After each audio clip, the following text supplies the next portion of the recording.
මම චවින්දි සේනානායක ලංකාවේ ශ්‍රී ලාංකික ජාතික කණ්ඩායමක් යවන්න සූදානම්. ඒකේ පළමු තේරීම් අදියර ලංකාවේ පවත්වනවා කියලා අයදුම් කැඳවලා තියෙනවා. මේ පළවෙනි ලිපිය.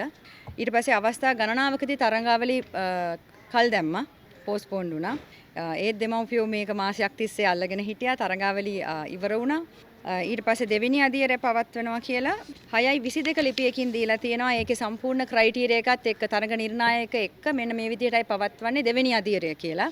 ඊට පස්සේ තුන්වෙනි ලිපියෙන් දැනුම් දීලා තියෙනවා අපේ තරඟ පවත්වලා ඉවර කරාට පස්සේ මේක 6:23 වෙනිදා under 14 සබ් ජුනියර් කැටගරිස් වල තරඟ යන අතරතුර මේ 26 වෙනිදා උදේ 8ට ජාතික සංචිතයට රෙජිස්ටර් වෙන්න සියලුම ලිපි ලේඛන අරගෙන එන්න කියලා ලියාපදිංචිය සඳහා එක් දින සේවාව මගින් පාස්පෝර්ට් ගුවන් ගමන් බලපත්‍රය හැමදේම සකසගෙන ලිපි ලේඛන හදාගෙන ලිපි ලේඛන ලොකුවක් ගුණයක් තිබුණා මේකේ. ඒ හැමදේම සකසගෙන දෙමව්පිය ලෑස්තිලා ඉද්දි ඊයේ රෑ 8:45 පහුවෙලා මෙන්න මෙහෙම ලියුමක් එනවා මේ තරඟය තවදුරටත් පවත්වන්නේ නැහැ කියලා. සහ 14න් 15 ළමයි සහභාගී කරවන්නේ නැහැ කියලා. පදක්කමක් ගේන්න ඕන කියන තැන ඉඳලා දරුවෝ මහන්සි වුණා.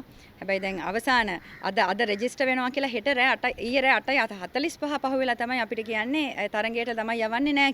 අපිට මේකට තේරුණාට අපිට මේ වගේ සහතිකත් ලබා දීලා තියෙනවා. පදක්කම් ලබා දුන්නේ නැහැ. මේ තරඟ පැවැත්වුවෙත් අපේ දෙමව්පියන්ගෙන් සල්ලි මේකට ගත්තා.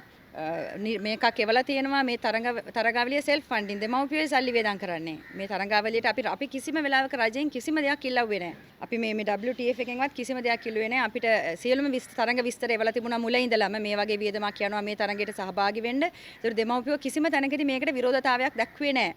තරඟාවලිය අවස්ථා කීපයකදීම පෝස්ට්පෝන්ඩ් වුණා. දෙමව්පියෝ කිසිම තැනකදී විරෝධතාවයක් දැක්ුවේ නැහැ. අවශ්‍ය මුදල් ප්‍රතිපාදනය වල තිබුණා කිසිම අවස්ථාවකදී විරෝධතාවයක් දැක්ුවේ නැහැ. අපි මේ වෙලාවදිවත් ඔව් දරුවා අසනීප තියාගෙන දුෂ්කර පළාත්වල දුර ඈත පළාත් අවස්ථා කිහිපෙක පෝස්ට්පෝන්ඩ් වුණා. දෙමව්පියන්ගේ සල්ලි නිර්පරාදී නාස්ති වුණා. ඒ දෙමව්පියෝ කිසිම පියවරක් ඒකට ගත්තේ නැහැ. සමීට අවස්ථා ගණනාවකදී ෆෙඩරේෂන් එකෙන් පැවැත්වුණු කරාත තරඟාවලි දිස්ත්‍රික් මට්ටමේදී නතර කරා. ඒ වගේ ජාතික තලයේ තරඟ වලට දෙමව්පියෝ වේදම් කරලා තියෙනවා. ඒවා අදටවත් පවත්වනවා නේද දැන් අවුරුදු දෙකක් තිස්සේ. හැබැයි අදටවත් අපි ඒව සම්බන්ධයෙන් කිසිම වචනයක් කතා කරලා නැහැ. අපි මේ වෙලාවේ ඉල්ලන්නේ මේ දකුණු ආසියාතික තරඟාවලියට අනෙක් හැම රටක්ම සහභාගී වෙනවා දකුණු ආසියාතික රටවල්. ශ්‍රී ලංකාවේ කණ්ඩායම විතරයි මේ වෙලාවේ මේකට නැති වෙන්නේ. අපේ දරුවන්ට අපි දරුවෝ ගිය අවුරුද්දේ ඔප්පු කරලා තියෙනවා මේ පදක්කම් ලංකාවට ගෙනල්ලා දුන්නා. මේ වෙලාවෙත් මේක කරන්න පුළුවන් මේ අවස්ථාව දරුවන්ට අරන් දෙන්න අභ්‍යන්තර ප්‍රශ්න පස්සේ විසඳ ගන්න.